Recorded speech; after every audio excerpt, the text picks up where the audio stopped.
Hello, ladies and gentlemen, if anybody is currently online with us. Apologies for the blank screen that you're currently looking at. We ran into a bit of an issue right at the end, or as we were getting ready to launch, where we realized that a new patch had come out for Battletech, requiring us to update the Roguetech mod, and that took an extra couple of minutes. So hopefully it's been fixed. I'm launching Battletech right now, having just reinstalled the latest Roguetech patch. So fingers crossed, everybody, that we should be good to go. We will find out momentarily.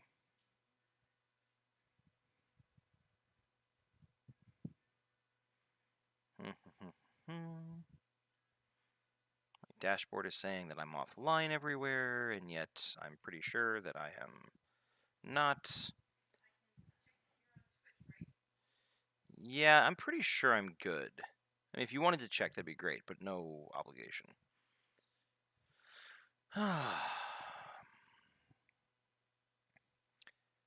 You may hear more cats in the background than normal. Oh, nope, now it's showing us as being online. Awesome. But you may hear more cats in the background than normal today.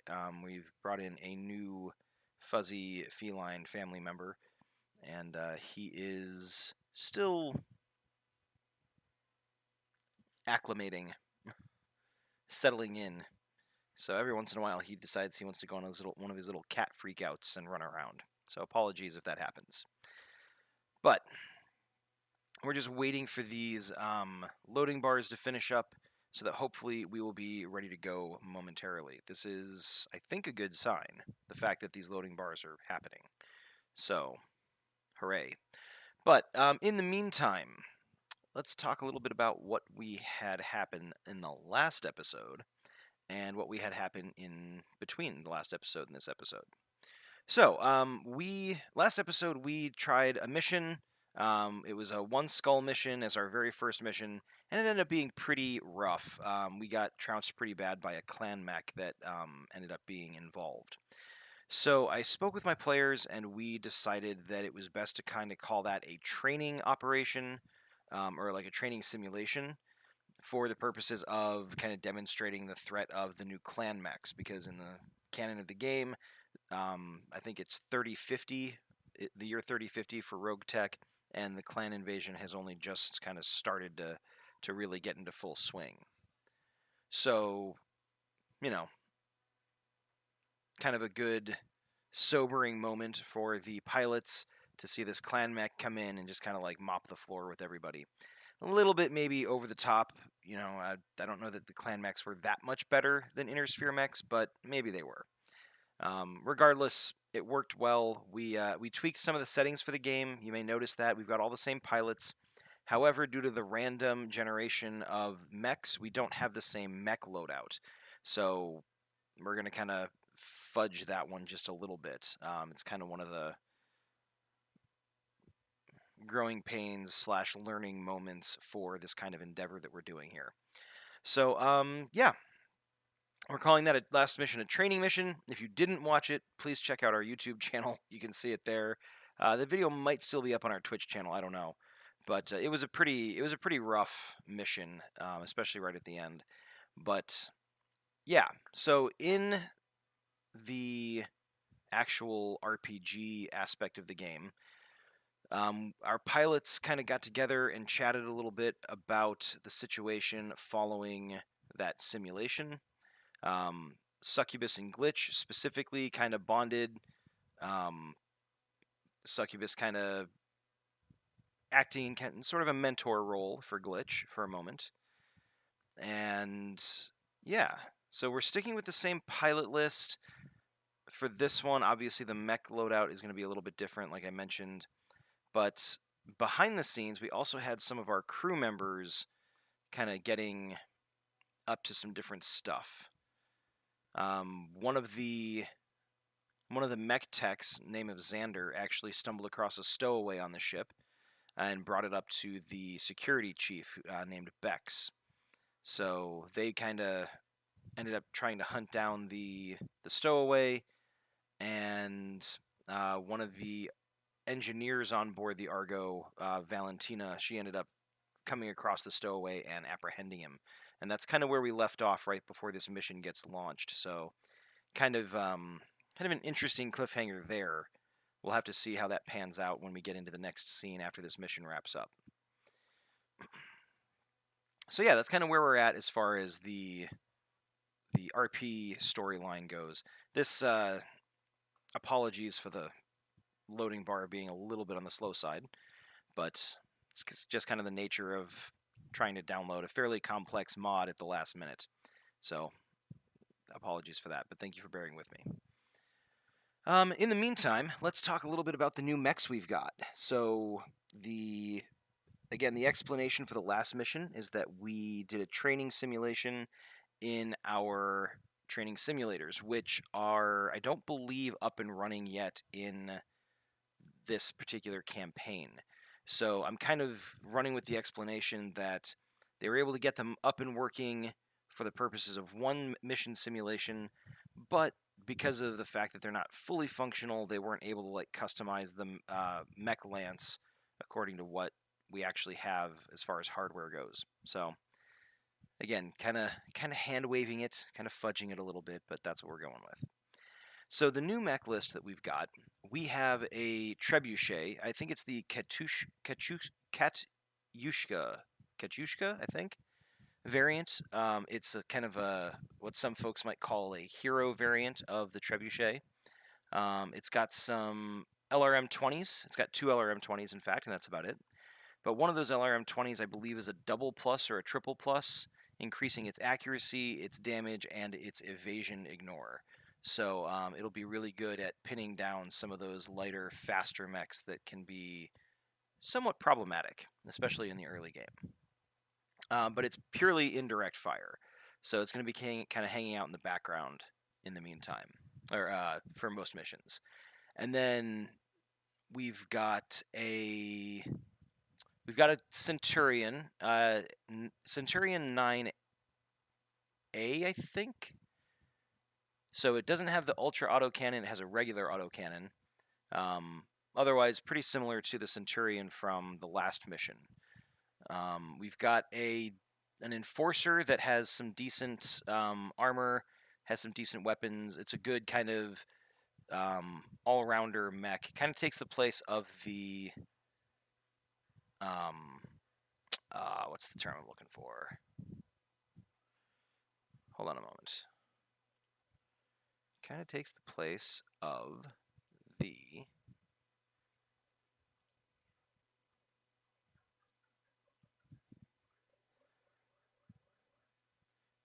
Kind of takes the place of the Blackjack in the previous lance. So we have another Shadowhawk as well, so that fits in nicely because we had a Shadowhawk in the previous lance.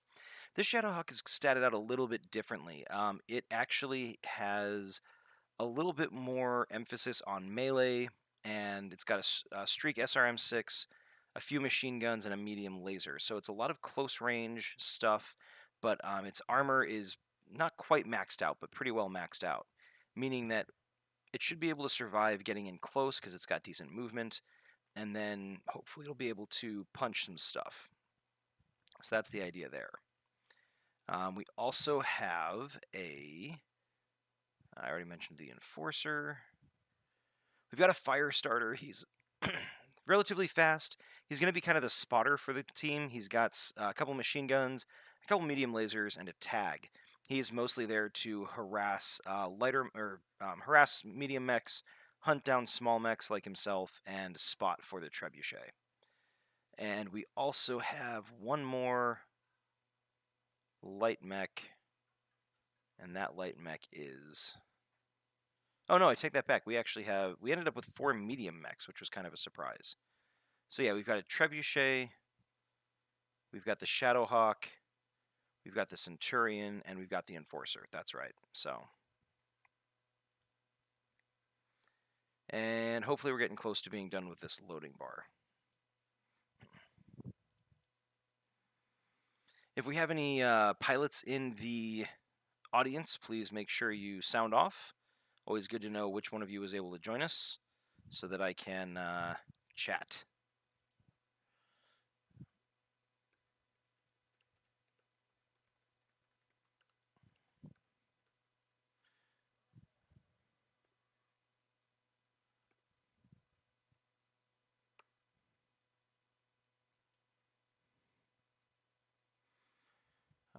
right.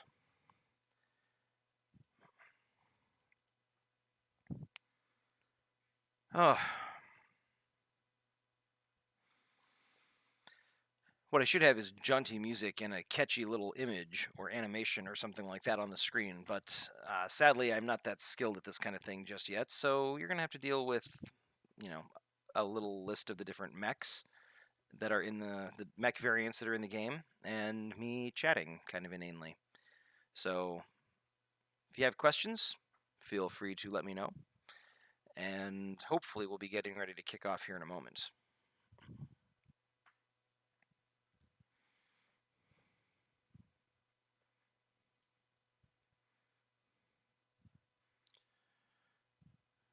The Katyusha, not Katyushka, I apologize. I got that name wrong. So I'm just kind of looking up some information about the mechs we've got on hand.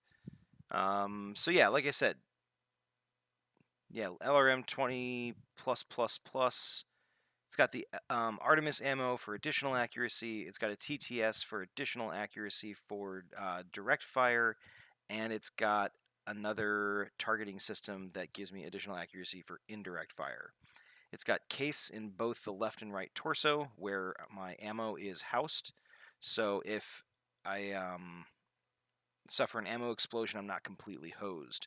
I still lose that, part of the mech, but it's got decent durability, considering the fact that it's a backliner. Really, its whole purpose is to stay relatively far away and lob missiles. So it should never get into a position where it's really in any major danger. That's the strategy, anyways. Those are the strats that we're going with. Let's see what else. I already mentioned the Shadowhawk. It's got a pretty eclectic range of weapons.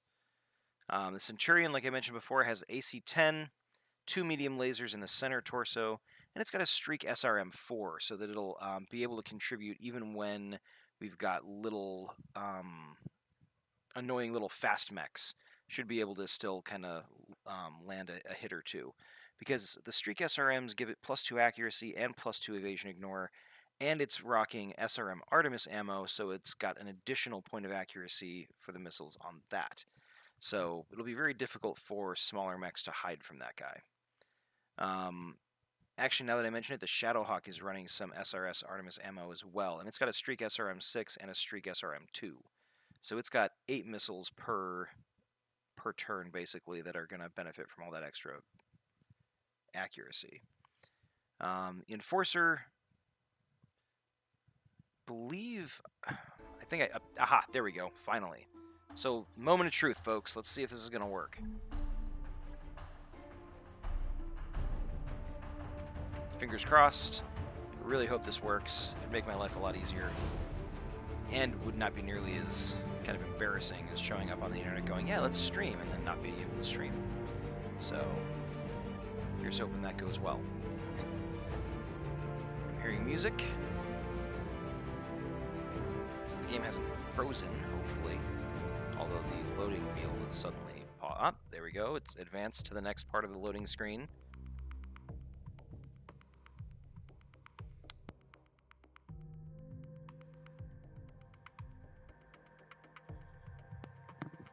It's loading the tips and everything, the Roguetech specific ones.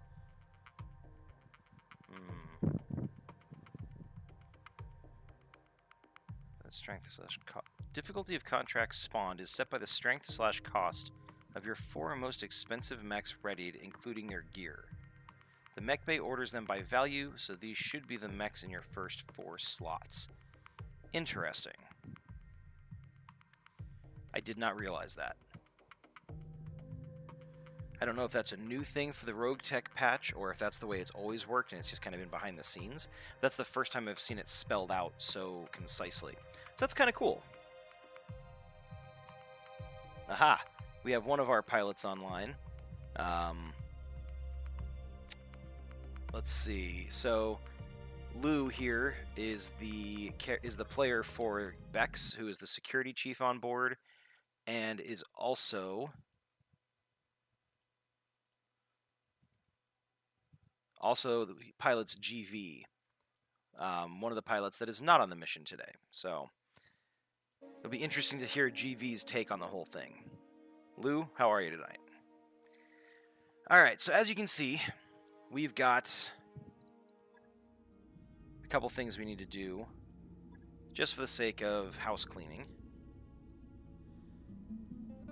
So we're going to change the company name real quick.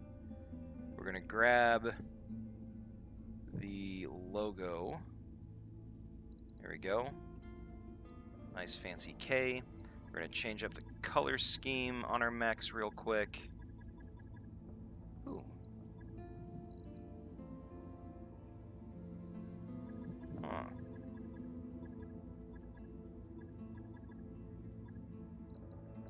I like that orange, kind of a rust orange looking thing there. Let's see if we can't get a decent blue on here as well. Orange and blue are complementary colors, I think. Don't tell my wife, but I'm pretty sure that that's true. That'll work. And then, how about that one? Yeah. Yeah, I like that. We'll go with it. Why not? So, we're saved there. And then let's go back to the Argo. You may notice we only have 500,000 C-bills, and we are sitting on 1 day until our next financial report, and it's going to cost us about 350,000 C-bills. So we are not starting in a particularly strong position financially. We do, of course, have the mechs that I was just talking about, including our trusty Treb, our Shadowhawk, and our Centurion, although it looks like the new patch may have messed up our mechs a little. So let me pull these up and take a look at what's going on. I'm a half pound over. Why? Looks like Lou uses the same color for his lance in his campaign, so that's good to know that you've got exceptional taste there, Lou. Actually, I don't want to reduce armor in my arms, because if those get blown off, I'm losing some rather important weapons. So I think I'm just going to bump down the armor on these guys. Confirm. What did that say? The following issues must be fixed before. Can't use Katyusha with TTS +3 missile. What? Why?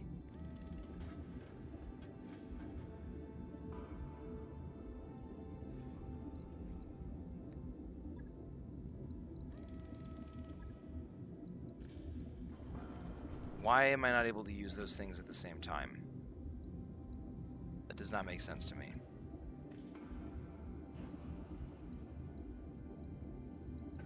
Well, that's kind of annoying. Alright, I guess I have to take those off. So, fine. We will make this work. In that case, we are going to toss on... We've only got 2 pounds. Don't really have much else in the way of weapons we want to use.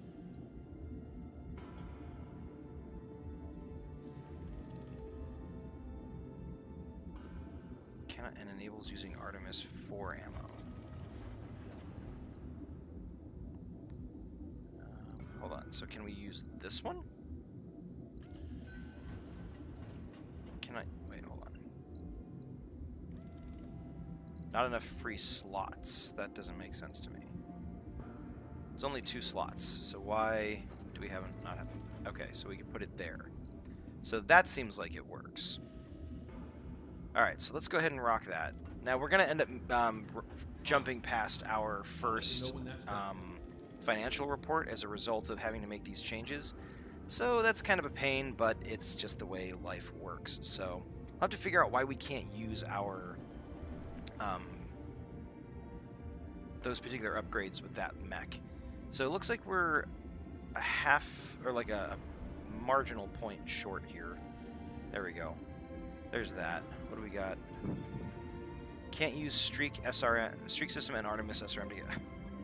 Of course not. So basically what they've done is they've gone and nerfed all the different accuracy stacking you can do. Because apparently someone decided that actually buying certain sets of equipment and stacking them together was too over the top, and you needed to be missing most of the time in the early game, I guess. I have no idea. So fine, we will go ahead and we will take the the Artemis ammo out, and we will see about just tossing some. I don't think I want to toss some more SRM ammo in, honestly. With 100 rounds and a streak SRM 2 SRM 6, we're looking at 8 missiles per volley times. So that's basically 12 full volleys if we were to use our both the 6 and the 2 every time.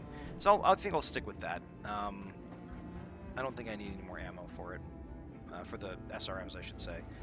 So instead, I'm just going to go ahead and pump this into some armor.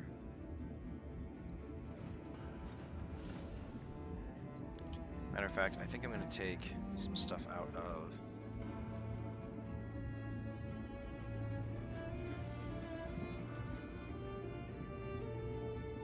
Okay, we'll do that. For the Shadowhawk, so we lost the Artemis ammo, but that's okay. So now let's jump in and check the Centurion, figure out what's going on there.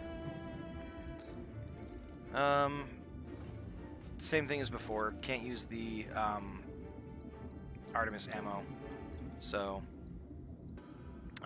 we'll just take regular ammo, and we'll have to figure out what we're going to do with that Artemis ammo later, since now it seems like it's kind of useless if you're already rocking streaks.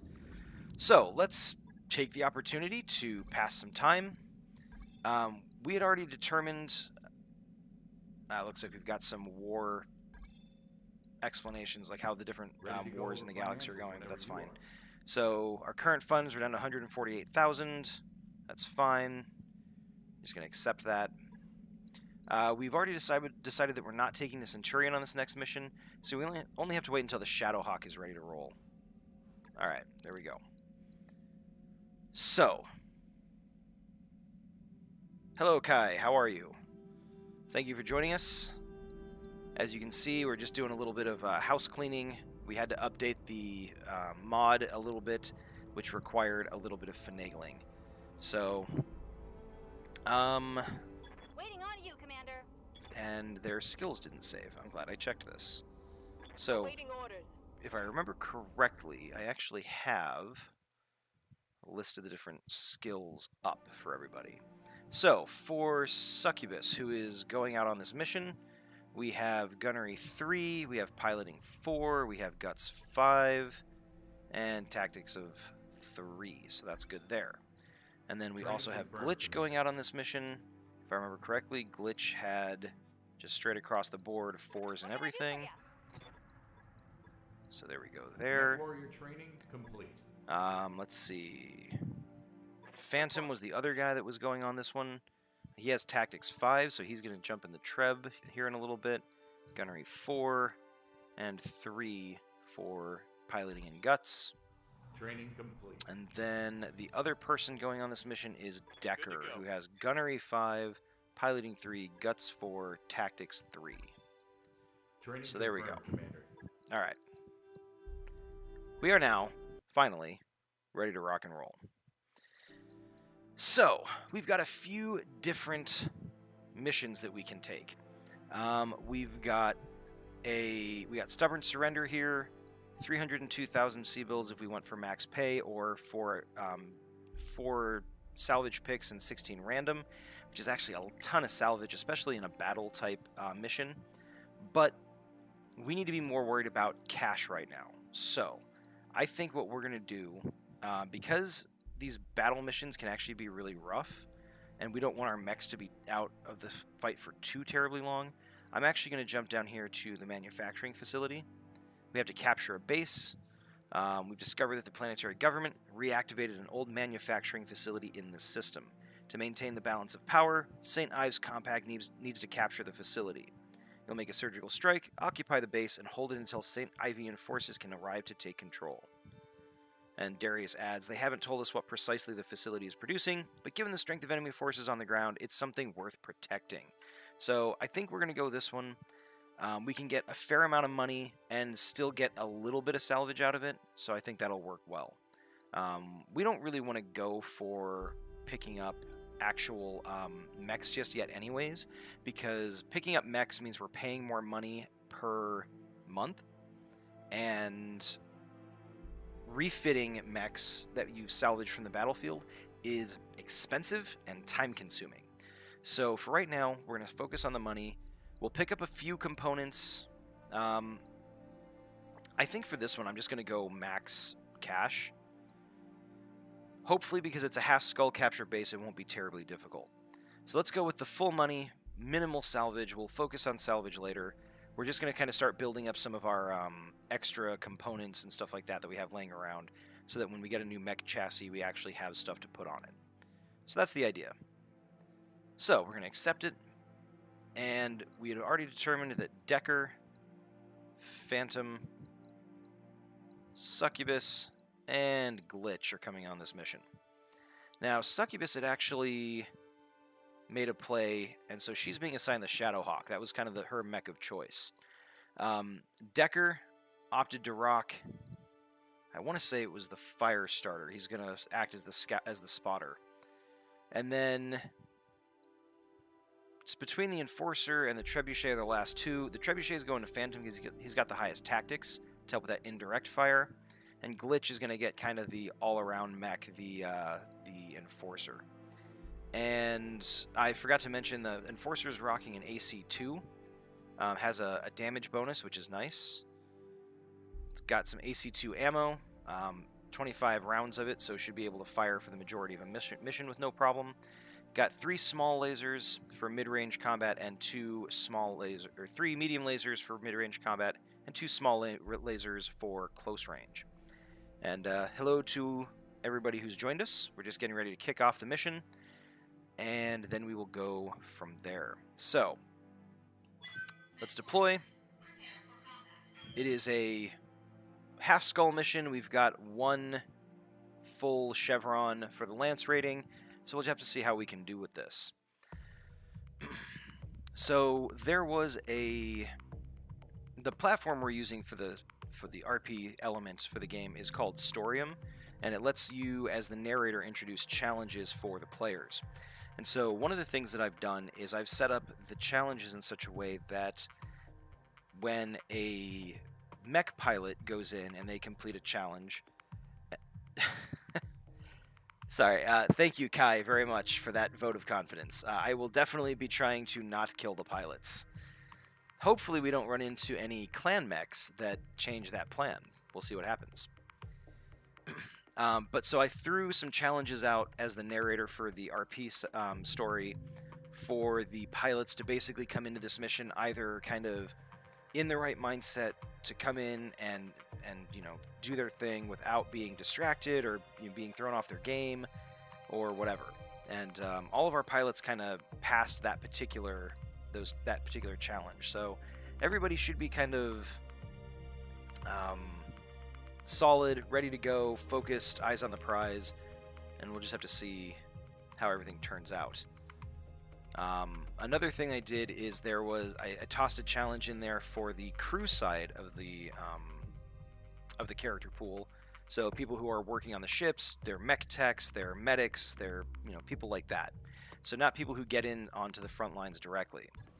And their challenge, if they had failed that challenge or if they had completed it with a weak result, our next mission would have been limited in the tonnage that we could bring. So we would have basically been limited to 3 mechs instead of the full 4. So kind of interesting that when I threw that out there as a possible outcome, the response from the players was kind of cool. I liked the level of kind of seriousness that they approached it with. Lou says it's a nice skull ratio. I agree with you. It's always nice when our lance weight outweighs the skull rating a little bit. But okay, we're on the ground. So the manufacturing facility is just ahead. Before we start our attack, we should recon the facility's defenses from a defensible position. Once that's done, we'll move in and capture the base. Good luck. So, let's kind of scroll around the battlefield a little bit here. I've definitely played this map before, and I pretty much always start in the same place. My usual route for approaching is to come up over basically to come up in this direction over the hill. So we've got high ground advantage looking down on the base, as well as having the tree cover. It doesn't always work out, though. Sometimes we end up with basically facing down the entire enemy force right in this area, just to the, I guess if we're considering the top of the screen north, we'd be looking just to the east of the base, and you end up with the entire enemy force basically on the other side of this little ravine, on this other hill. You've got, the lighter mechs kind of charging up to harass us. Sometimes we end up with crossfire from this position over here. I don't know that there's really a better option. Technically, we could come around this way if we wanted to go the really long way. But, I mean, lighter missions, you're usually facing a lot of light mechs anyways, and those guys are fast enough that you're not going to really be able to outmaneuver them unless you're running a lance of light mechs yourself. And since I'm not, I don't know that that's really an option. So we could go around here to the left, kind of approach the west, or the southern side of the base from a more westerly direction. But that kind of leaves us open. We're down in kind of a valley or a ravine. We've got high ground on our left in case there's any enemies there. And then, of course, this hill that I mentioned, I don't know. I need to start getting out of the habit of just charging up the middle in order to approach a mission. But sometimes I do think that is, if not the best approach, it's, the approach that appeals to me the most. So let's at least get Decker into the trees. I'll kind of scout out, since that's his job as the light, and I'll see if we can sense anything. We've got this guy here. This is usually a turret, I think. So it doesn't really tell us much that I didn't already know. Alright, so we've got a 4 initiative enemy moving. Or 2 4 initiative enemies. So actually that doesn't look like it's a turret since it's moving. It's a mech. There might still be a turret there, just slightly outside of our sensor range. It's hard to say. Let's go ahead and just charge everybody in. Our Katyusha, which isn't quite as beastly as I originally thought, but is still pretty awesome.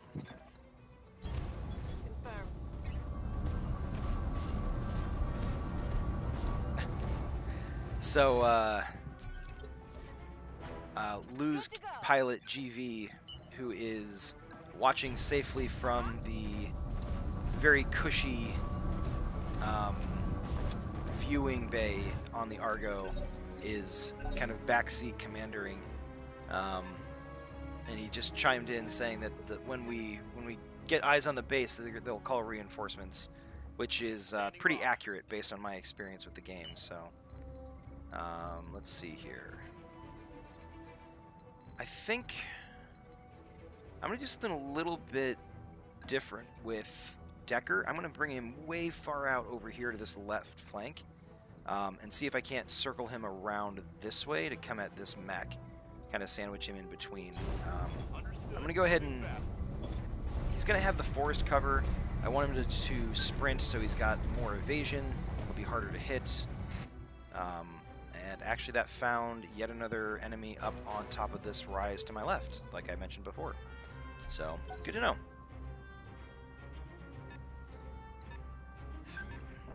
GV is there recommending that we hold off on approaching the base until we deal with the garrison, which I don't disagree with. It's just a matter of getting into the right position. It looks like we're going to be out of sight of these guys for a little bit, so I'm going to bring Succubus up. I'm going to sprint her up the hill into the trees, full movement. If they are able to kind of get over this rise and get an eye on her, I don't think they'll have a particularly good shot. So I'm fairly confident in that choice. And I'll do kind of the same thing with Glitch, but I'm going to bring her over to the left a bit more to kind of cover Decker. So everybody's got the tree cover going. I'm going to keep Phantom back just a little bit. We don't want him to get too close because then he's inside the minimum range of his missiles. So we're just going to move him, brace him, get ready here. Looks like we've got Prester and Nick, 2 of our other pilots or players in the game, and they decided to sign up on Twitch specifically to watch the game. So that's kind of awesome. Hopefully we make it worth your while. All right, so now here's what we've got. We can bring Decker in. What is this? This is a vehicle of some kind. He's a 4 initiative vehicle, so I'm not too concerned that he's carrying anything too heavy as far as weapons go. I think moving Decker up here puts him in a reasonably good position. He'll be able to take a shot at this mech and get an eyes on him. So what the heck? Let's do it. Let's have him scout. That's what his job is.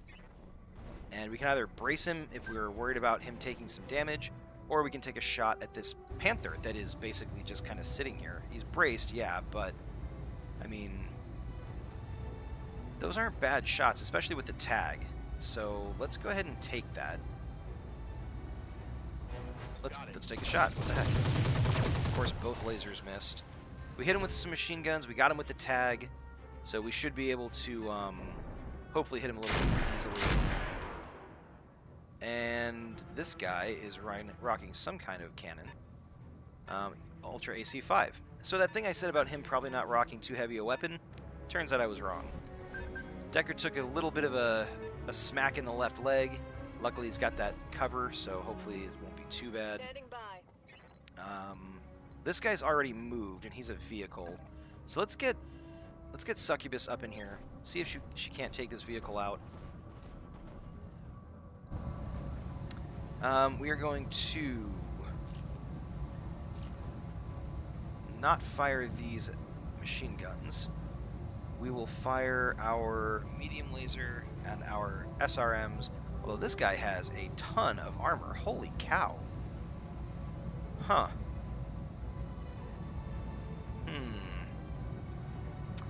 Is it worth firing the SRMs in this case?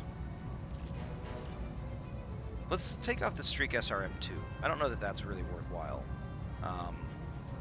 It'll save us a little bit of heat buildup, although we don't have to worry about it too much. Our heat buildup's not bad in this. What would Succubus do? Prester, if you want to chime in, I'll pause for a moment. I'll take a look at what our other options are for our other pilots. Nick says Nick's mech tech character Xander is basically just sitting here begging, you know, to spare the mechs. He basically says, please, for the sake of the mechs, proceed with caution. Alright, I don't need more holes to fix. Alright, well, so Prester says that Succubus would go all out, so she's going to charge in there, and she's just going to go ahead and fire everything. She's got a decent enough heat management. She can take the shot, or these shots, without it really affecting too much. Decent damage going down, kind of spread out over a bunch of stuff. Actually, not as much went to the front as I expected. The sides are a little bit beaten up, so that's actually kind of a good thing, because hopefully Phantom will be able to get some decent... yeah, hopefully Phantom will be able to get some decent stuff going for this guy. We are...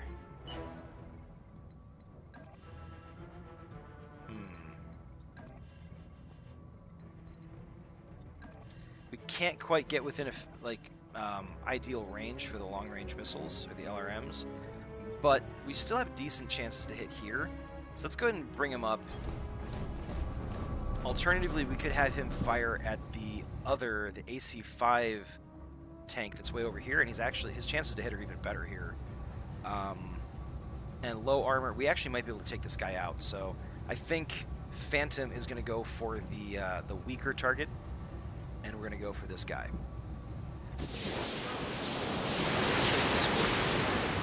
We've got a bunch of missiles coming in. Yes. All right, there we go. That's what 40 LRMs can do, especially when they've got a little bit of a damage boost on it. That's kind of cool. So happy with that. Phantom, I'm sure, will be happy with that. And Glitch can now come up, and she can contribute to this to the fight against this guy, the Ignis. And let's see, what do we got? Prester is agreeing that that's a lot of armor. Kai had to go find an account that he didn't remember making. Yeah, I've run into that before too. I go to sign up for a service, and it's like, well, that email's already in use. my first response is always, who the heck is using my email? But, you know. Alright, so, let's see here. How do I want to handle glitch here? Kai, you're online. What do you say about the shots here? What would glitch do in her relative inexperience?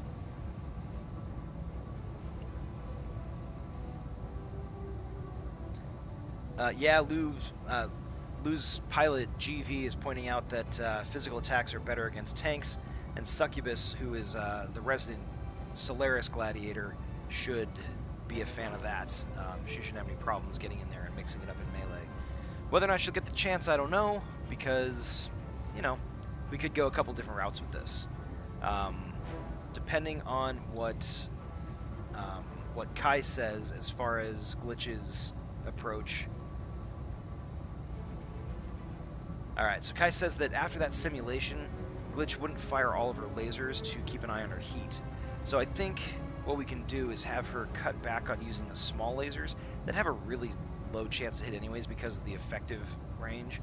And we'll just go with the AC2 and the 3 mediums. Doesn't build up any heat, still gives us decent damage output, and hopefully we'll be able to land a couple shots. Yeah, actually looks like she hit with the AC, and she hit with one of the medium lasers. So that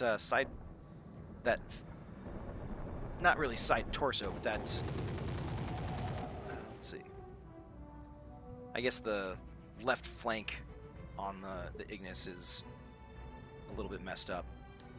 So it looks like he went in and fired at Glitch with his flamers and his machine gun and missed. It doesn't look like Glitch took any damage there, so distance definitely helped in that regard. Now, we could get Decker in here on this Ignis to try to land a melee attack, but I don't know if that's really his style. I think he's more likely, as a harasser kind of scout guy, to make use of this raised elevation section here to hide him from other assailants. And I think he's going to come up here for maximum evasion, still benefiting from the cover of the outcropping, and then he's going to take a shot there. But let me check on that, seeing as I believe our pilot for Decker is here. Yeah, Nick. Nick is here. So, Nick, if you have any thoughts on how Decker would approach the situation, did he go in for the melee attack? Would he make use of the elevation here, the kind of the cover here? Would he go up to the top of the hill to take the shot? Any thoughts?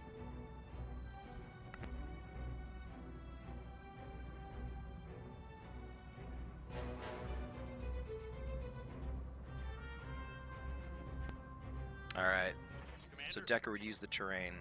So having my pilots here this time around is actually kind of great because it means that I can ask these kinds of questions so that I get a better feel for their pilots. In future episodes... The area isn't clear. Oh. Eliminate hostiles and secure it before proceeding to So, your next objective. Darius is saying it's a Starleague era manufacturing facility, so that's why they wanted to protect it as strongly as they do. So yeah, that's cool. Was not expecting to get eyes on the... Be careful of reinforcements. We're getting intel. There are additional enemy forces rallying to the facility. Didn't think that we were going to get eyes on the...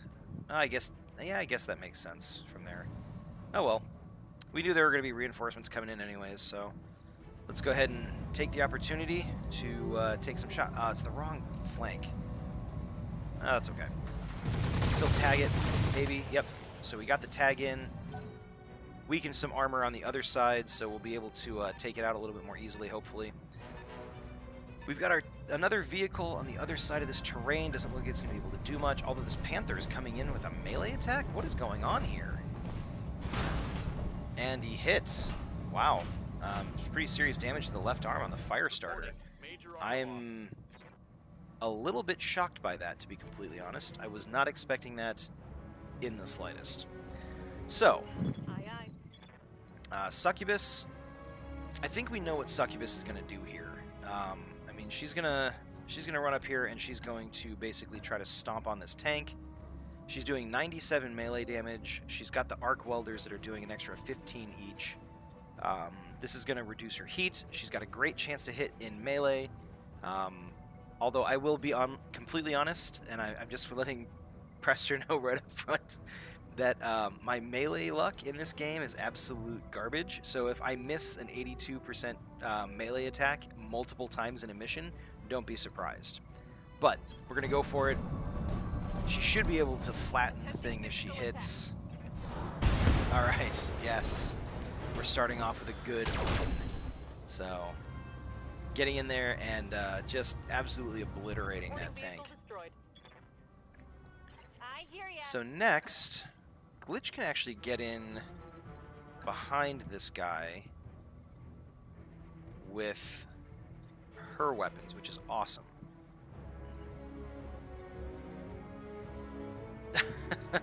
Yeah, it will be just like XCOM, where the game decides to say, you know what, forget you. You don't deserve to hit, no matter how well you manage your positioning. So we're going to bring Phantom over here. I really want to try to knock this guy unsteady, if possible, with my missiles, to get rid of that evasion and increase the likelihood that Glitch can get the kill from behind. So I'm going to bring Phantom up, and we're going to go ahead and we're just going to lay a bunch of LRM 20s into him. I mean, we've got our triple plus LRM is running 72% chance to hit, and our LRM 20 is 54%. So out of those 40 missiles, a fair number.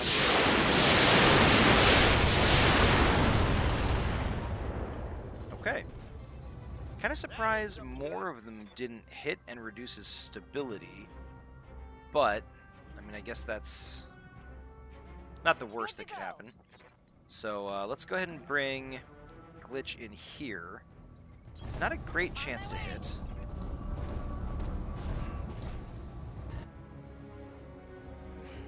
Alright. So for Glitch, let me know if I'm wrong on this.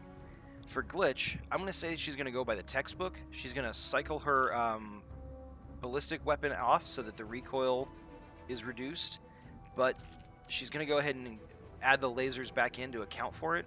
Still not great chances to hit there, but, you know, not terrible either. Dirty Peasants, hello, good evening, how are you? Thank you very much for joining us. We're just about to have our rookie pilot, Glitch, take a shot here that hopefully will incapacitate or at least severely inconvenience this Panther here.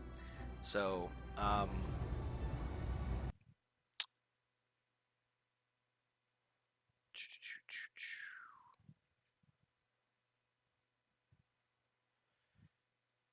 right, Kai agrees with me on Glitch's tactics there. So let's go ahead and take the shot. Hopefully one of these lands. Oh, ow, wow. Holy crap. That was fantastic. I was not expecting, I think 4 out of the 5 shots hit.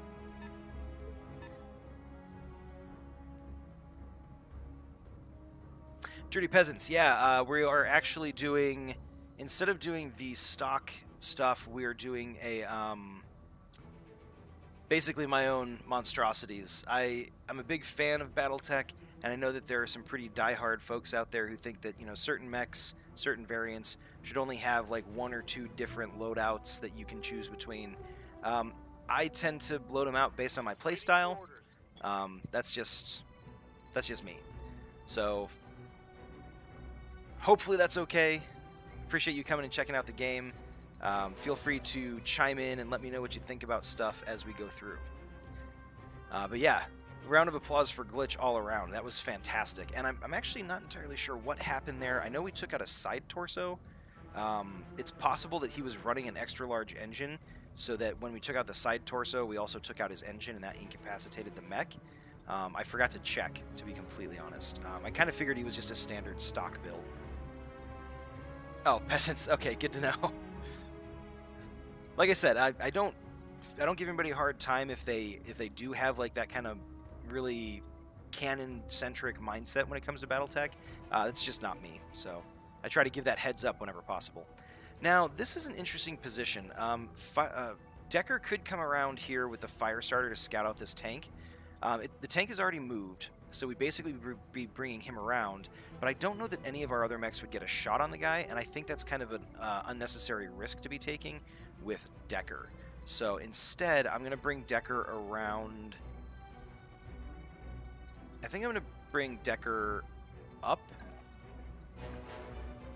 Yeah, I think I'm going to bring Decker up here, so that he's got the high ground advantage if the tank does peek its head out and decide to start taking shots. And he's got this stability damage that's built up. It was actually a fair amount of stability damage. I'm glad nothing else shot at Decker. So I'm going to move him up here. I'm going to brace him. And this round, I think, is just going to be spent positioning. Although, we could always bring Glitch in. She's still in the tree cover. She's able to take a shot at the tank. Huh? You know what I should have done there? I should have reserved Decker, but it's the first mission with this team working together, so it's bound to have some mistakes made. So Glitch is going to come forward and take a quick look at what we've got here. It's another Ignis, so it's another one of these 30-ton armor-heavy tanks.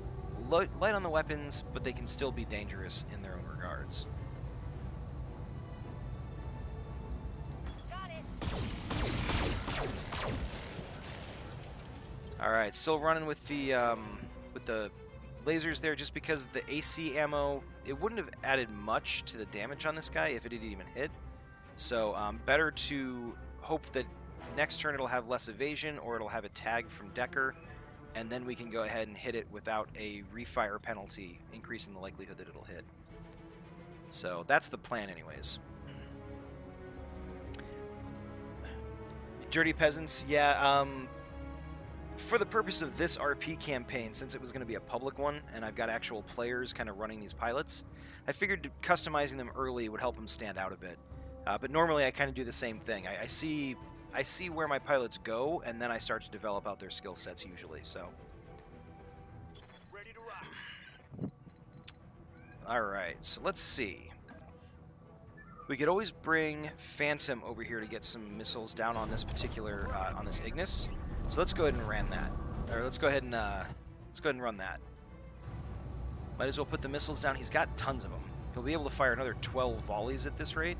So it's not like we're trying to save on this one. I'd rather...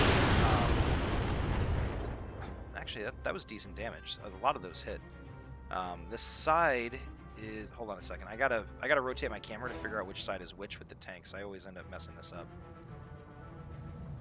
Okay, so we're looking at this.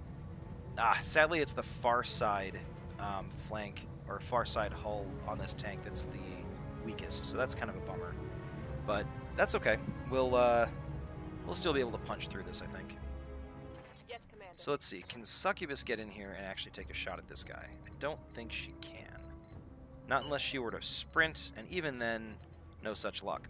So I think if I know Prester, and if I know Succubus, she's gonna kind of she's gonna run in this direction so that she can hide behind this cover, and then when the tank pokes its head out, she'll run around and squash its head like a bug.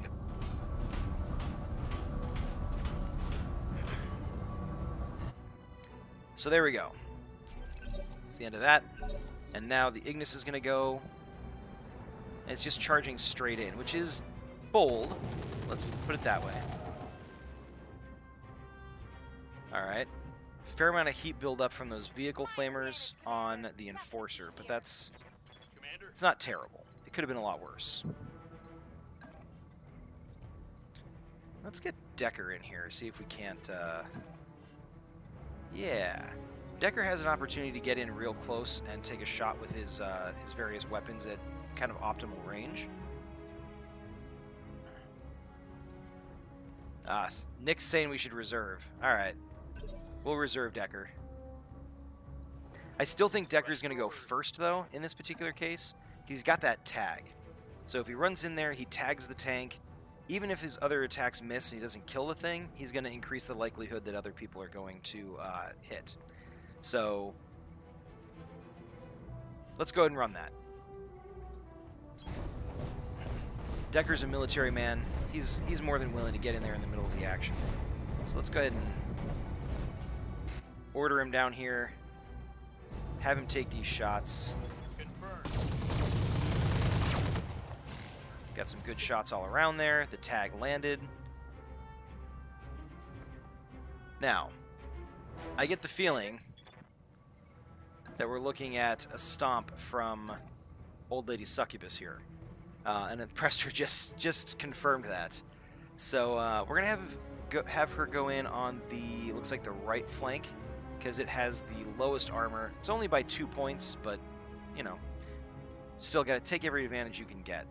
So the melee attack is a 94.9. The 2 arc welders are 80%.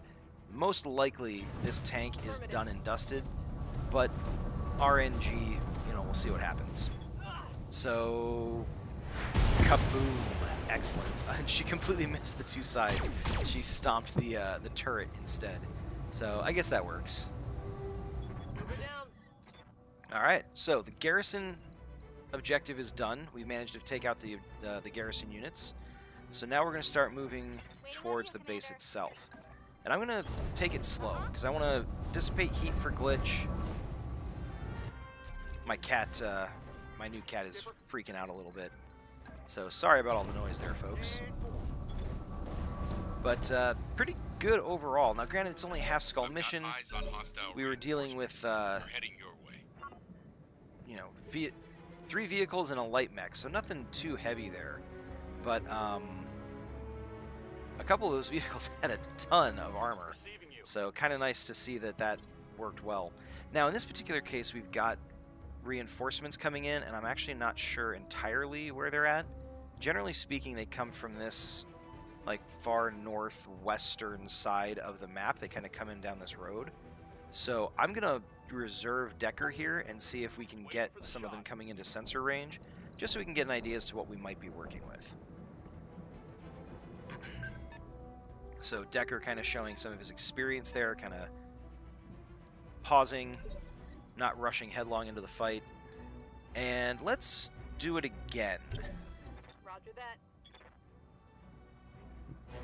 Interesting. Okay. So even with reserving a second time, there's no other movement or activity. So either the enemy force also...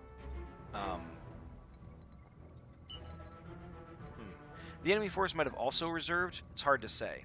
I'm going to have Decker come out here as the scout, get his sensor range out just a little bit further to see if we can't get any kind of a reading on stuff.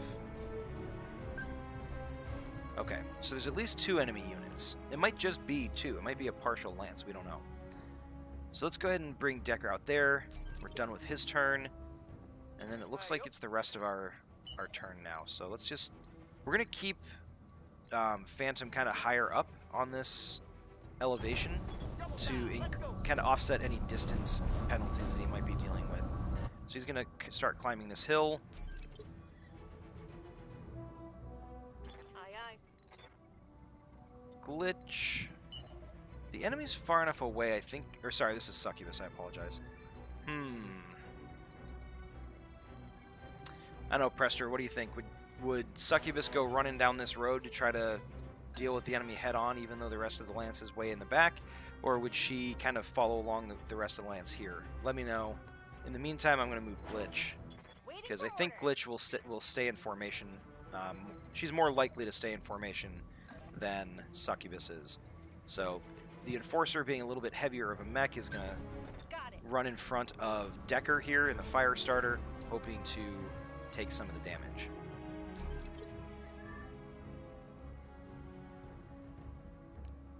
Alright, so Prester says that Succubus in this case would stay with the rest, so she's going to circle around this outcropping.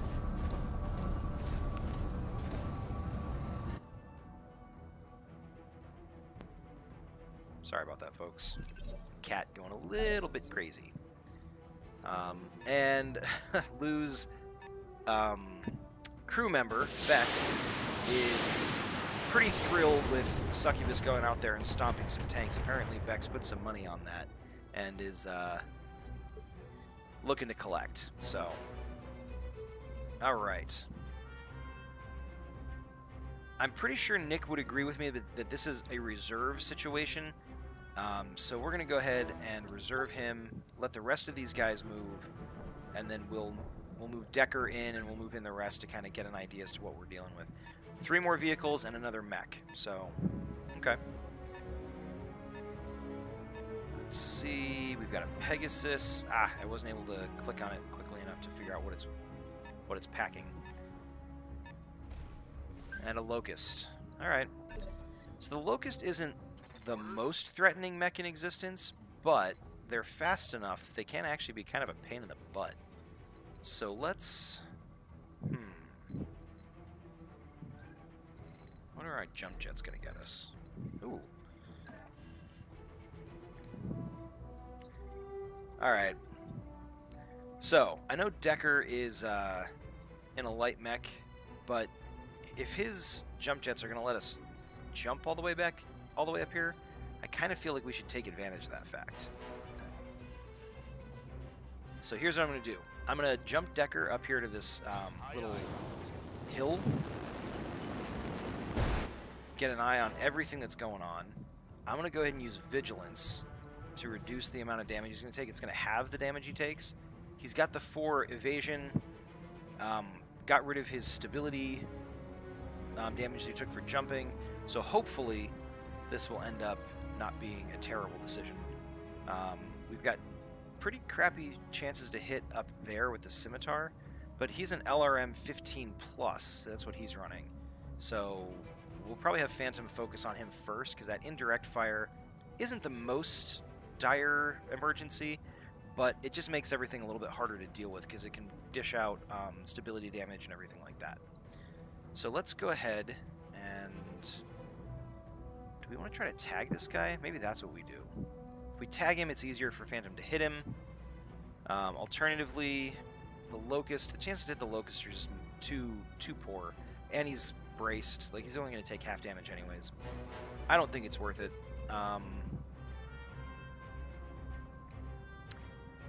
Yeah, Lou was agreeing with me on giving him the Vigilance, so I think what I'm going to do, I'm going to try to tag... Oh, you know what? Decker does have multi-target, so I'm gonna target the guy in the back with the tag, and everybody else is gonna get, or all the other weapons are gonna go towards this Pegasus here, which doesn't have the strongest armor. It's a little bit on the thicker side, but it's not terrible. Well, that's not great for his heat.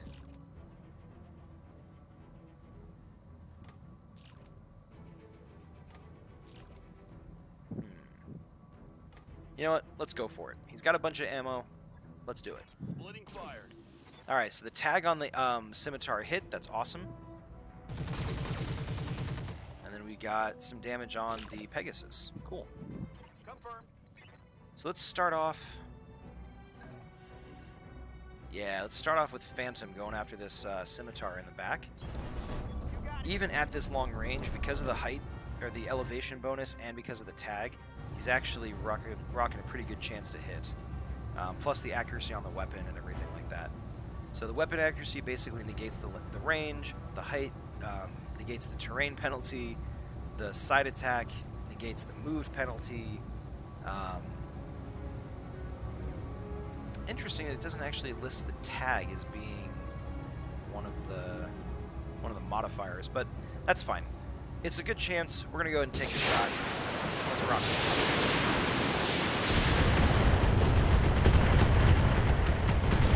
Nice. I think every single one of those missiles might have hit, so that's always a good result. So the Shadowhawk can come up here and take a shot. It's not the greatest. Alternatively, Glitch. Come up and take the shot. Also not the greatest.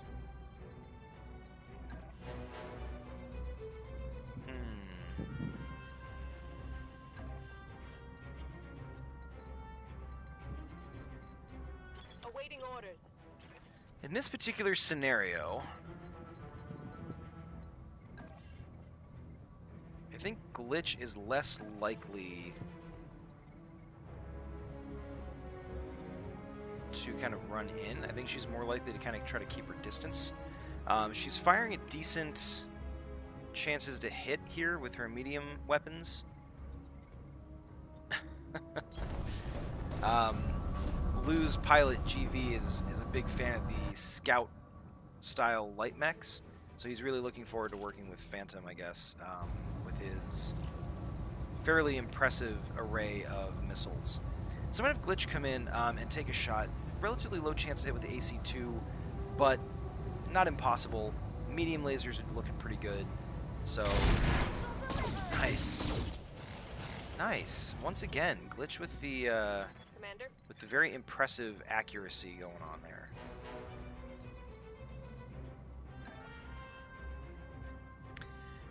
Now let's see. How hurt is this guy? 40 armor in the front, 3 structure, 49 armor on the side. If we were to run up, you know what? I can totally see Succubus running up here to get a shot off on this Pegasus. So, kind of putting her right in the middle of the base. Decent shots with the SRMs. Machine gun's not great, but they're more of a spray and pray weapon anyways, so we're going to go with this. Yeah, Kai was agreeing that Glitch is more the sidekick or backup sort, so I kind of see her taking up a position here so that Succubus can run in front, and Glitch can lay down some covering fire from behind. So this kind of opens up a decent position for Succubus to come in here and take some shots. A little bit of heat build up here, but Succubus will probably be throwing a punch or two here in the next turn, so I don't think that's going to be much of a problem. So let's go ahead and let's take the shot. Streak SRMs, yep. Just absolutely hammering it. I think we actually got a fair number of machine gun hits in there too, so that was kind of a nice surprise. Yes, Commander. Now Decker, you know what we're gonna do here? We're gonna reserve Decker because he's got the vigilance, he's got the evasion. I want to see what these guys do before I move him. We've got a harasser who focuses. Looks like they use flamers. Oh yeah, 4 vehicle flamers. Really low armor though, like super low armor. That might be like prime Decker target right there. So let's reserve again. Let's let that Locust go, see what it decides to do. It's going to run around to the flank here. How far is it going to go? It's going up into the trees. It's going to be a real pain in the butt. Okay, so it didn't actually really do much of anything.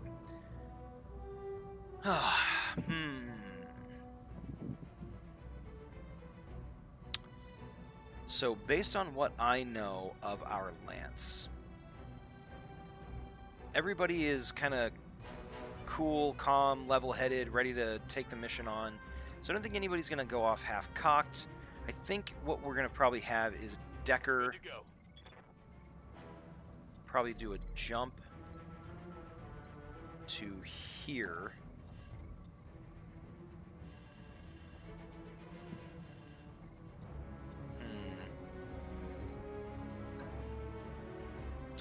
Maybe more like a jump to here? Yeah. So Decker's going to make a jump to here. We're going to multi-target. We're going to try to tag the Locust up on the hill. The rest of the weapons are going to go at this guy right here. We may not be able to fire everything. Yeah, that's what I thought.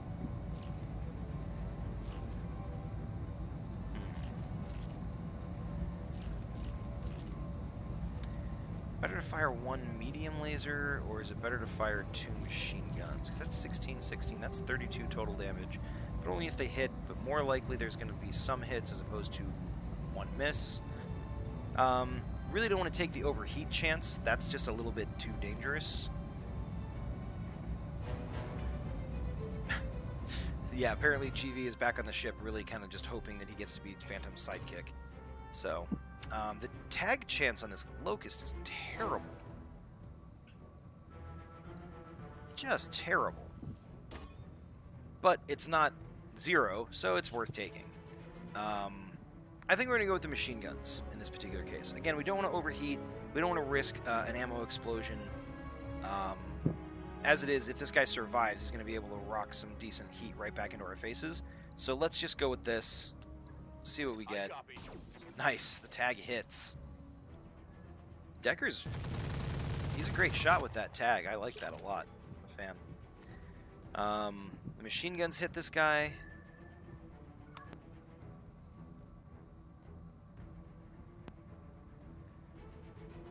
Decent armor damage on the front.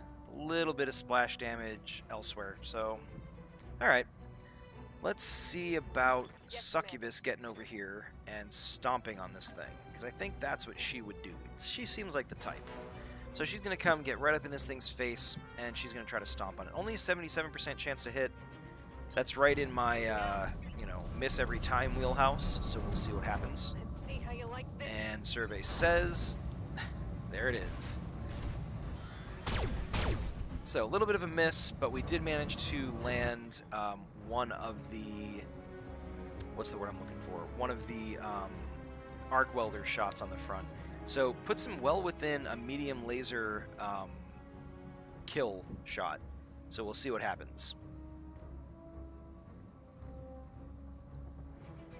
I think in this particular case, we're going to see what Phantom can do on this Locust over here.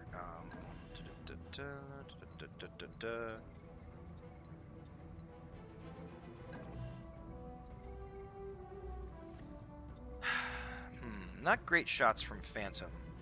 Glitch. She can get in there and actually get a shot off on this this vehicle. So I think from a commander perspective, that's going to be my priority because I really don't want it launching a bunch of firing a bunch of flamers, especially not at Decker, who's already kind of running the heat threshold as it is. So I played that a bit aggressively with Decker. I think we'll be able to recover from it. I'll have to be a little bit more careful with that in the future. But we're going to turn off the AC2 because the chance to hit with it is pretty bad. It's within the minimum range, so that's a +8 difficulty. And then, of course, we got the recoil penalty, which isn't helping anything. So let's take that off. But we'll get the small lasers going. It's only a minor amount of heat buildup. So hopefully one of these 60% hit it right smack dab on its nose. There it is. Yep. Oh, actually, she didn't even take out from the front arc. She actually hit it on the side torso, which was able to get through its armor. So, but again, another 3 out of 4 or 3 out of 5 or whatever it was hits, which is pretty impressive considering the fact that it was Copy that, Commander. relatively low hit chances.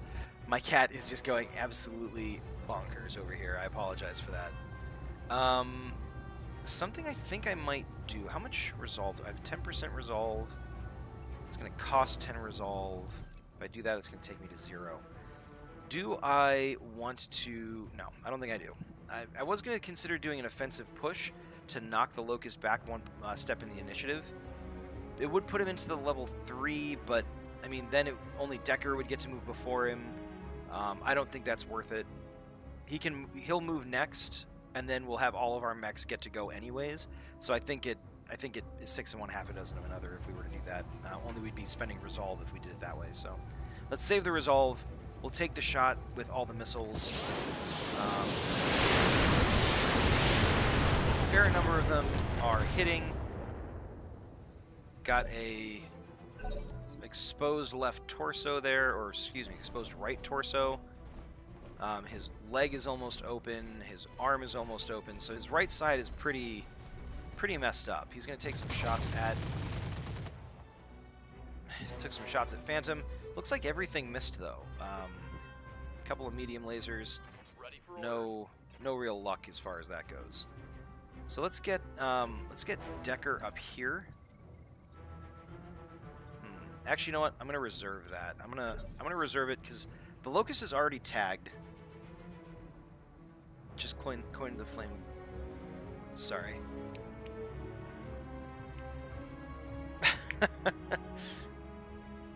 So Lou's saying he can't stop every tank. Succubus is saying agree to disagree. Kai says, man, Glitch's name is going to start to mean weird accuracy. I just coined the phrase glitched it. Yeah, they glitched it. I like that. Good to go. So speaking of glitch, let's see if we can't have her come in and finish this guy off. As the rookie, I think giving her a kill would be great. So let's go ahead and even with the evasion, because of the tag and the fact that we're firing from a side arc, I think. Yeah, we're firing from the side arc. We've got a fairly decent chance to hit still. A few 50s, a couple of 34s. And with Glitch's luck, she's actually managed to nail it most of the time. So let's see how this goes. All right, hey. I will take that. That's fantastic. Took out a leg and a side torso, which means it's got no machine guns. It's now it's on the ground. I think we're pretty good. Standing by. And you know what? Good to go. I am gonna bring Decker in for the kill. I think he deserves it. He's been getting in there. He's been Confirmed. doing a pretty good job with everything. Although his heat threshold is not fantastic, so... Oh yeah, we are able to fire everything. Okay, hold on a sec. What was the chance to hit the leg? 39%. It's got 50 armor. I think the leg is the easiest chance of taking the guy out and leaving us some components to salvage. So let's go with the leg and see what he can do. Yes! Got him. So Decker was able to call it, to claim a kill, took out the guy's other leg, so the mech is basically sitting there floundering. Darius is saying the dropship is inbound. Once they secure the facility, we're dusting off. Done. Pilot incapacitated. Alright. Mission successful. It's great that the client's going to be pleased with our work. I'm pleased with our work, and I think that's really the most important thing.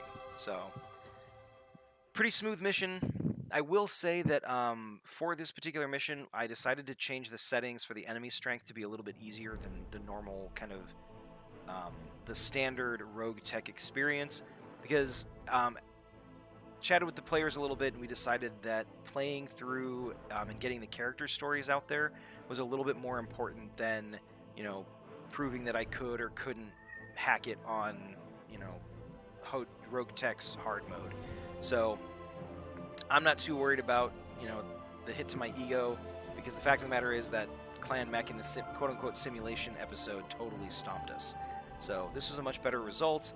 It's going to make for some better interactions and dynamics with the characters, and we'll eventually get to the part where we're, you know, we're fighting off clan mechs and stuff like that in the mod. So just anybody who's really clamoring for that, hold your horses. It'll happen, I promise. But for now, that was pretty well done. I think that went very well. Picked up a decent chunk of change. This should allow us to pay our next financial costs at the end of the month. We got a little bit of damage on the fire starter. He took an unexpected AC5 or UAC 5 shot to the leg, and also took a melee attack from that Panther, which was kind of weird, to the left arm. So that also kind of stripped some armor down. So he'll be getting some repairs done. Everybody else kind of walked away without any major issues. A little bit of damage to the Enforcer's arm and side torso, a little bit of center torso. Everybody else is pretty good. So Glitch picked up a kill on a vehicle and a mech. Decker got a mech kill. Phantom got 2 vehicle kills, and the Shadowhawk Succubus managed to get 3 vehicle kills. So walking away with the most kills is our Gladiator and reigning champion Succubus. So that's awesome. Let's see. We've got an LRM 15 plus, which deals +1 damage per missile, so it's 5 damage times 15 missiles. I normally wouldn't actually really look at that too hard, except for the fact that we've got those Artemis, or not those Artemis, those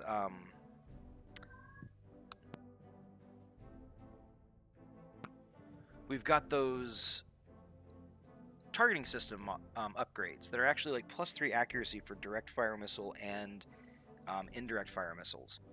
So this actually kind of dovetails well with what we already have. So I don't know. Let me check the comments real quick. I will...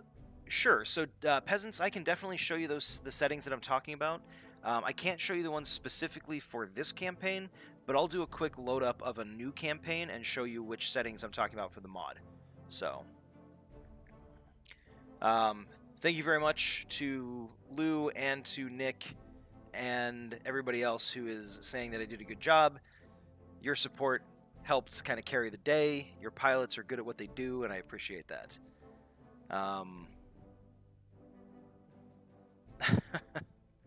All right, Corwin, our logistics officer, is ready to get some new stuff to sell. Ooh, heavy machine gun. It's got the damage fall off bonus, which I can't hover over to figure out what that exactly does. I imagine damage reduces the further away you are from a target. So that's actually kind of cool. I like heavy machine guns, but I only get one pick, so it's not going to be that. This Ultra AC5 actually could very well be what I pick up, because this is ultimately what I actually wanted to have on that Enforcer in place of the AC2, but I didn't have the Ultra AC5, I only had the AC2 and the AC5 to choose from, and since the AC2 had the damage bonus and the extra range, I figured, why not? But this Ultra AC5 is extremely tempting. It's got a decent value attached to it too, 600,000. Lots of vehicle flamers. Ooh, a fusion core. This is worth $1 million.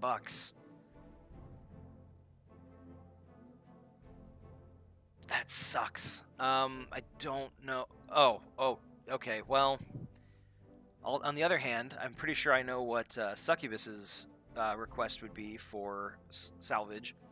This hand actuator is actually pretty cool to toss on that Shadowhawk because it gives +1 melee accuracy, so it's going to be increasing the likelihood that she hits when she goes in there.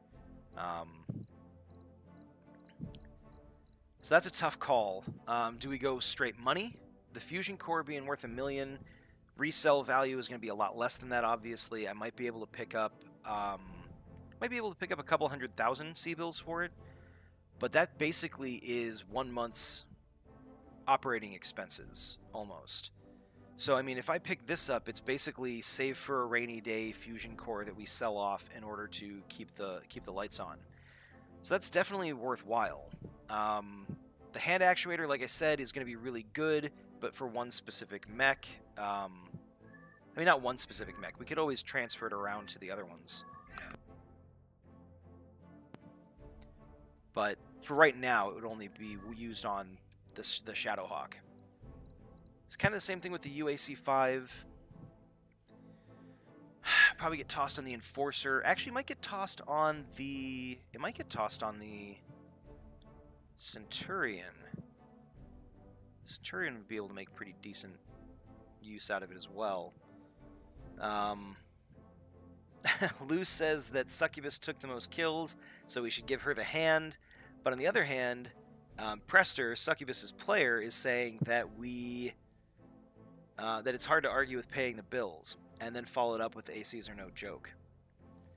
And then Nick is saying value-wise the fusion core, the AC5. So we kind of got some mixed feelings on it.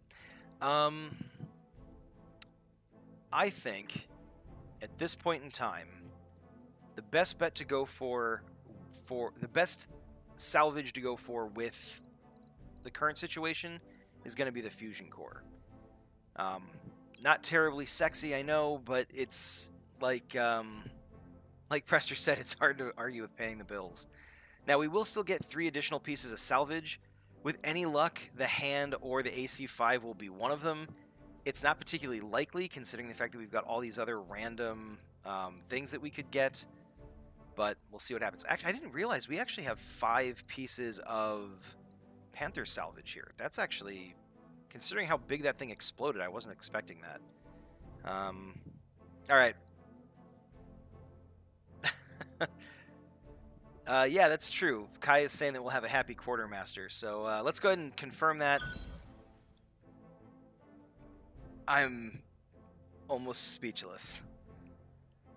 The fact that we pulled that AC5 as a random salvage piece is fan-frickin-tastic. I was not expecting that. I'll take it. Our chances were, like, minuscule that we were going to get one of the different things that we wanted. So, and 2 heavy machine guns, I mean, we can play around with that, so I'll take that for sure. Cool. Very happy. Very pleased with it. Yeah, drinks on the commander. That was a good mission, very worthwhile. Just because you rolled out to the battlefield with your shiny new heavy mech doesn't mean you can get cocky. A few lights can still kick your ass. That's true, especially if they're clan light mechs. Like those things are nasty. So what I'm gonna do is I'm going to figure out what needs to get repaired, how much that's gonna cost. I might check the resale value on that engine now, just because I'm curious. All work orders complete. Crew is ready for the next job. Yeah, I didn't think so. So 11,000 C-bills and 2 days for the repairs. Let's go ahead and get started on that. Honestly, that was a good return on investment. We still have more than enough to pay for our next month. And let's take a quick look and see what we're looking at as far as selling off that fusion core. So, actually, we've even got a Streak SRM that could sell for a decent amount of money. Oh yeah, we have one other piece that we started with that I forgot to mention. This command console. It's really awesome. It gives you an increased initiative bonus, increased accuracy with indirect fire. You get injury resistance and increased resolve. The problem is it weighs 6 tons. So it's not great for medium-sized and especially light mechs. It's going to be much better on a heavy mech or an assault mech. So I'm going to hang on to this. I'm going to be making use of it in the long game for sure. It's going to kind of just hang out and take up space. And in the worst situation, we could potentially consider selling it. But I don't think we have to worry about that right now. Our fusion core is actually selling for a lot less than I thought, but I'm also sitting in an area where my reputation is not the highest because we just started. So we're not going to get the best price on it.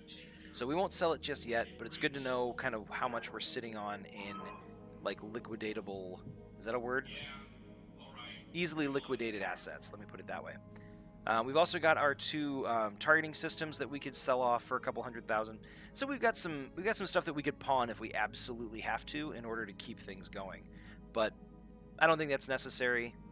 It's just something good to check out.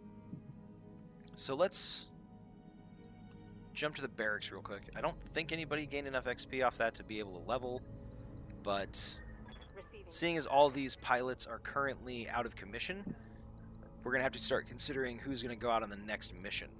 So, let's see what contracts we've got first. So, we want high money and high salvage so that we can get the best of both worlds. I feel like we've got... The other half-skull missions we've got in this system are all battles. I feel like if we're going to take a battle, let's go with the one that's going to pay us the most and give us the most salvage, and that right here is Stubborn Surrender. So, many years ago, we fought a lengthy conflict. This is coming from the Mercenary Review Board. So, the MRB fought a conflict with Lothian in Galatea. So recently, news has trickled in from a remote region of the planet, enemy forces harrying regional transportation. Eyewitness reports describe very old mechs in colors from the conflict long since ended. You are to show these old mech warriors that the war is over for them as well. Darius is just giving the warning that we can't underestimate old-timers. Fortunately, we can expect poorly maintained mechs. So, I think that's going to be our next mission when we get into the next episode. Alternatively, I could run another mission now, make it worthwhile for folks. Thanks very much, peasants. We are going to run every couple of Wednesdays, so if you wanted to see what I'm working with, you could always come back next week, and I will make sure to start off with that. If you are there at the beginning of the episode, and I can just show you what settings I'm using. But otherwise, thanks for tuning in very much, and I hope you'll come back and check out the next mission. Lou's talking about going skinny dipping in the Argo's coolant tanks. I'm pretty sure we have some med bay folks that would, argue with that. And Kai saying he foresees a drunken pilot scene. Yeah, that'll be good. I'll definitely make sure that I throw up the next scene starting off with some celebratory imbibement, so to speak. But yeah, so we're sitting at an hour and a half for the stream. feel free to sound off in the comments if you want to see another mission, or if you think we should wait to see who gets selected for the mission via the story. Either way, we have to pass a couple of days in order to get our mechs back online. So let's take a quick look. We've got the Enforcer in 1 day, the Firestarter in 3 days, and... oh, the one that it was saying was just finished was the Centurion. So the Centurion is back online and ready to go. So let's take a moment. And let's take a look at the Centurion. Let's refit it. Let's see if we can actually even get it to field an AC5. We'd be replacing the AC10. So if we take that out, put in the Ultra AC5, we still have 5 tons of ammo, or 5 tons of space left. So we can toss in 1, 2 tons of ammo, and that's basically having us sit on. It's basically having us sit on 15 volleys with that. I mean, 15 volleys is actually pretty good. Anyways, let me take a look at the comments real quick. Presser's saying let's hit some interim stuff. Definitely. I think you're talking about the story, like actually on Storium, Presser. Please let me know if I'm correct about that. Gypsy Buggy, I am playing on the Roguetech mod, and I am using the enemy force strength is currently set to easy as opposed to normal, for the purpose of kind of keeping the RP elements kind of the focus. So the live stream missions are, they're going to be a fun kind of way to keep the momentum going, but we want to make sure that we don't end up having all of our mech pilots get wiped out before we get to explore who they are and, what they're trying to accomplish in the galaxy before they die. So yeah, that's the idea there. Yeah, Gypsy, it's definitely the Roguetech mod. I highly recommend it if you are done with the campaign and you're looking for something a little bit more freeform. It gives you a lot of freedom. You can go in and do some really awesome stuff, and it lets you do some really great mech customization. I'm a huge fan of it. So, okay, so it sounds like Prester, Nick, and Kai are all saying we wait until we know who's going in next. So we're going to do that. We won't run another mission just yet. But I think just over an hour and a half is actually pretty good. So I do want to talk through the, statting out, or not statting out, loading out the Centurion, though, just so that we kind of get that wrapped up and we don't have to worry about it at the beginning of the next episode. Lou, thanks very much for tuning in. I appreciate it. Have a good night, and I will see you on Storium in the next couple of days. Thanks for chiming in and giving me some ideas as to what GV would have done in a best-case scenario. So Nick is recommending we add 1 more ammo to the Centurion. I think I agree with that. 15 volleys is good, but in a protracted mission, especially a battle or something like that, suddenly running out of AC5 ammo could actually be a real pain in the keister. So let's go ahead and toss that in there. Let's see, what else do we have?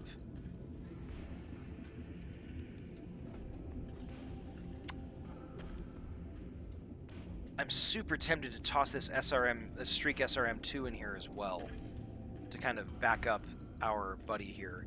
But, oh, you know what I just realized? We've actually got a hand actuator mod on... Huh.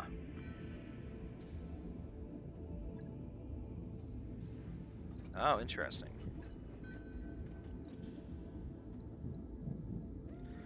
Interesting. Okay, so this is actually new with the Roguetech update. So this arm ends in a hand actuator, meaning it increases the likelihood you're going to hit with melee, right? So this one only has a lower arm actuator, so it gives +1 accuracy with arm-mounted weapons. I didn't notice that when we did the loadout prior to the mission, so that's new. I kind of like that.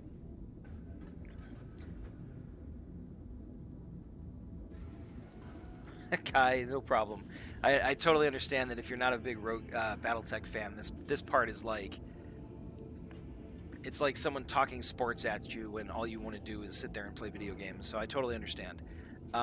Thanks very much for tuning in and for giving some guidance on what you think Glitch's approach would be. Look forward to seeing you on Storium in the next couple of days. So thanks for tuning in. All right, so like I said, I'm really tempted to toss that Streak SRM in there. Even though it's only an SRM2, I think the fact that it's backing up our Streak SRM4 is really good. It makes our heat efficiency absolutely abysmal. That's the only problem. I don't know if I can really justify that. Do we have anything we can do with it? I don't think we do. No, not really. We don't even have any other heat sinks that we can toss in there to make the heat efficiency better. If you want to get technical, we're not going to be firing every weapon every turn. We'll be cycling, but these things run real hot. So it might be one of those situations where we only throw these guys out on those turns when we've got highly maneuverable opponents with lots of evasion, and we're trying to hit them despite that evasion. You know, it's always nice to have that option. And then we've got the medium lasers when we want to still put out some damage without necessarily throwing our missiles around, and when we're within the minimum range of the Ultra AC5, or if it's already fired and we want to kind of cool off the recoil penalty. But even saying that, it's still terrible heat efficiency. Nick, thanks very much for tuning in. I appreciate it. I totally understand you got to take off. So I will see you in Storium the next couple of days. And you know what, Rudy, that is a great point. I kind of loaded them up there just to see whether or not the mech could handle it. Since it can, I think I'm going to take a page out of one of my favorite streamers' books, Molten Metal.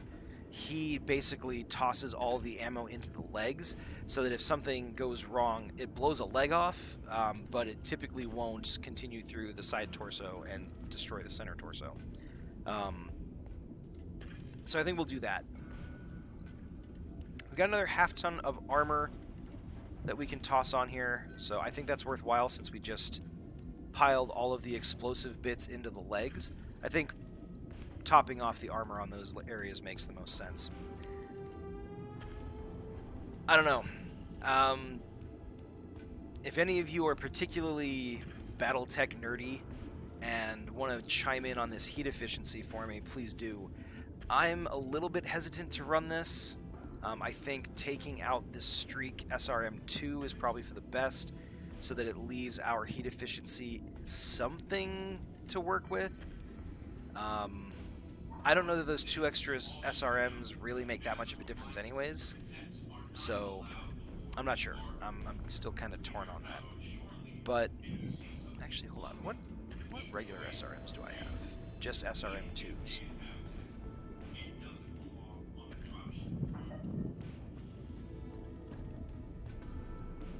I don't know that that's worth it either.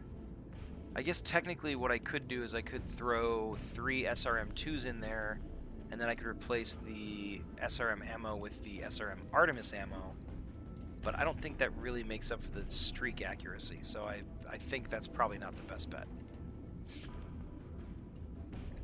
Alright. So if I'm going to do that, I've got another 1.5 pounds of tonnage to work with. So is there anything in the store that I could pick up that would be even remotely worthwhile? SRM2++, +2 damage. That's kind of cool. Case. How much is case? ½ pound?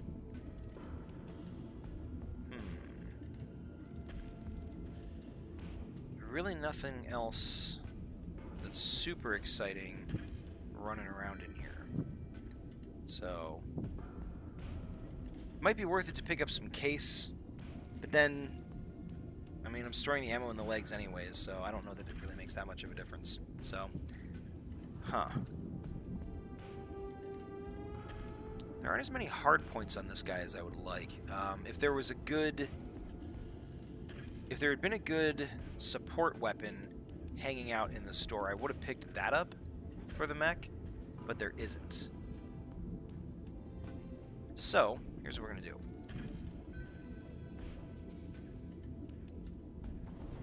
How far can I get with maxing out the armor?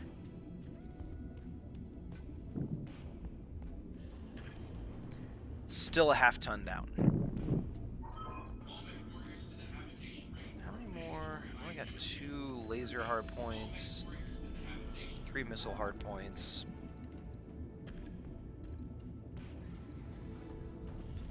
Alright, here's what I'm going to do. I'm going to toss in...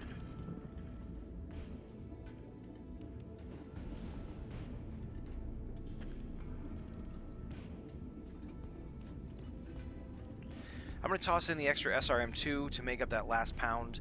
It leaves us with 3 pips of heat efficiency. It's kind of a placeholder. We'll probably adjust it at some point in the near future. But for right now, we're going to go with that. We're going to confirm. It's going to cost us 24,000. That's, you know, not insignificant considering the fact that we're kind of poor right now. And it's going to take us 10 days before we can field the Centurion again. But better to have it done and ready to go. So, let's go ahead and pass a couple of days just to get these mechs ready. Let's see. Temporary improvements. Yang arrives at the morning briefing in a foul mood. Commander, if one more pilot shows up to complain that their favorite mech isn't ready... Succubus!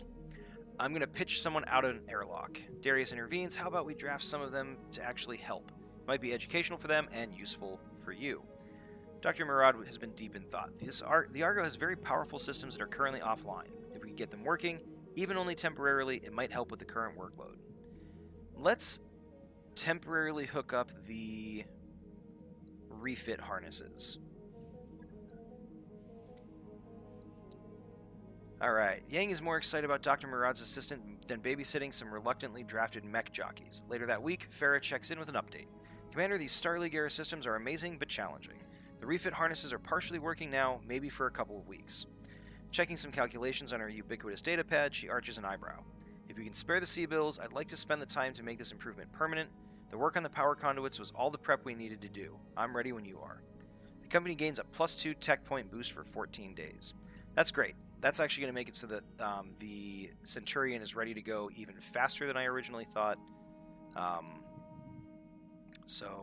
actually, it doesn't seem like it's made a difference. That's unfortunate, but that's okay. Alright, well, I'm just going to hit the play button, pass a little bit of time so that all of our pilots are ready to go and out of the bay. And now we're ready for the next Storium scene to happen. If you are interested, you can find the Storium game at the link that I'm about to post into the chat any second now. Right there. So if you wanted to check out the Storium game and see kind of what's going on behind the scenes of the missions, there you go. Please do. If you wanted to play, you could actually join Storium for free, create a character. You can jump in as a pilot, jump in as a crew member, jump in as one of both. We have a few pilots available to select, and you can join the game, and we can see what character you come up with and what your story is going to be. So, thanks very much, everybody, for tuning in. We're coming up on an hour and 45 minutes, which I think is kind of the sweet spot for us, a stream. Maybe actually a little bit on the longer side, but not too bad. So, really do appreciate you coming in and watching the game, asking questions, and we hope to see you in Storium and in the next episode, which will be 2 weeks from now. That would be Wednesday. I'm terrible with my dates. I should probably be better at this. That's going to be Wednesday, the 12th of September, it looks like. So, yeah. Come see us then, and thanks again. I don't really have a witty or pithy sign-off, so I'll just say thank you ad nauseum until I finally decide to click the button to stop streaming. Prester, thanks very much for joining. I appreciate the fact that you were here, and I'm glad you enjoyed it. We'll see how everything progresses with the next missions as we play. All right, guys. Happy hunting. Enjoy your mech mayhem, and we'll see you next time. Bye.